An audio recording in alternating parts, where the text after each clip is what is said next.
ગામ આખામાં સમાધાન કરાવવાના બણગા ફૂંકનારા અમેરિકાના રાષ્ટ્રપતિ ડોનાલ્ડ ટ્રમ્પ ખુદ પોતાના જ દેશમાં સંકટમાં મુકાઈ ગયા છે। ન માત્ર પોતે ભેરવાયા પરંતુ અમેરિકાના હજારો કર્મચારીઓ માટે પણ જોખમ ઊભું કર્યું છે। અમેરિકામાં એક મોટું સંકટ ઊભું થયું છે।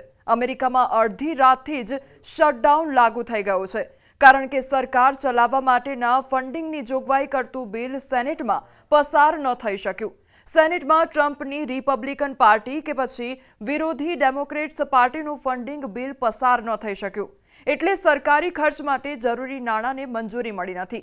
રિપબ્લિકન બહુમત ધરાવતી સેનેટે ડેમોક્રેટ્સનું હેલ્થકેર લાભો અને ઘરેલું યોજનાઓવાળું બિલ નકારી કાઢ્યું જ્યારે ડેમોક્રેટ્સે રિપબ્લિકનના શોર્ટ ટર્મ ફંડિંગ પ્લાનને રોકી દીધો। આ ટકરાવ બાદ સરકારને સત્તાવાર રીતે શટડાઉન કરવા ટ્રમ્પ મજબૂર બની ગયા। આમ તો ટ્રમ્પના શાસનકાળમાં નવી વાત નથી કારણ કે ટ્રમ્પના બંને કાર્યકાળમાં કુલ મળીને આ ત્રીજી વખત શટડાઉન થયું છે। ટ્રમ્પના પ્રથમ કાર્યકાળમાં પ્રથમ શટડાઉન 22 ડિસેમ્બર 2018 થી 25 જાન્યુઆરી 2019 સુધી ચાલ્યું તો 35 દિવસ સુધી ચાલેલું આ શટડાઉન અત્યાર સુધીનું સૌથી લાંબુ હતું। તેનું મુખ્ય કારણ હતું મેક્સિકો બોર્ડરની દિવાલ માટે ફંડિંગ પરનો વિવાદ।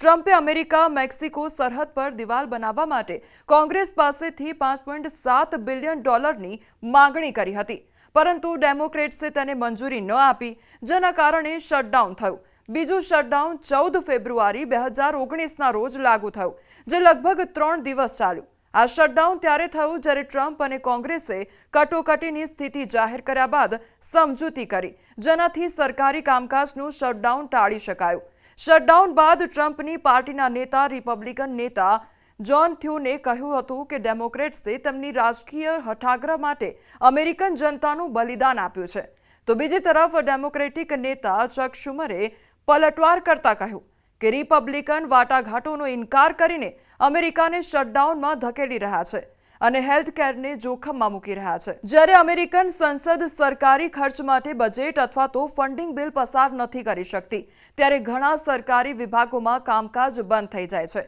હજારો સરકારી કર્મચારીઓને પગાર વિના રજા પર મોકલવામાં આવે છે અને ઘણી સેવાઓ પ્રભાવિત પણ થાય છે।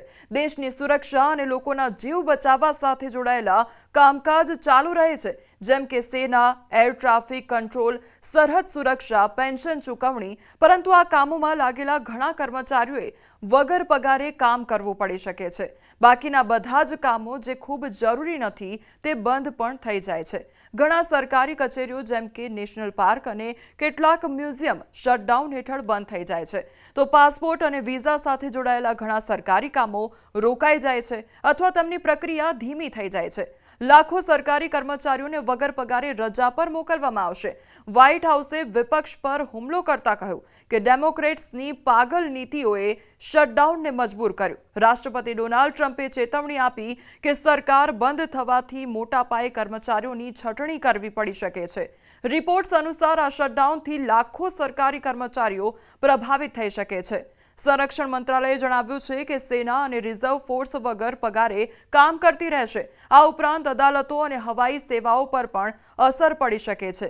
એક સર્વેમાં જણાવાયું છે કે 38% લોકોએ શટડાઉન માટે રિપબ્લિકનને જવાબદાર ઠેરવ્યા તો 27%એ ડેમોક્રેટ્સને અને 31%એ બંને પક્ષોને સમાન રીતે દોષી ગણાવ્યા।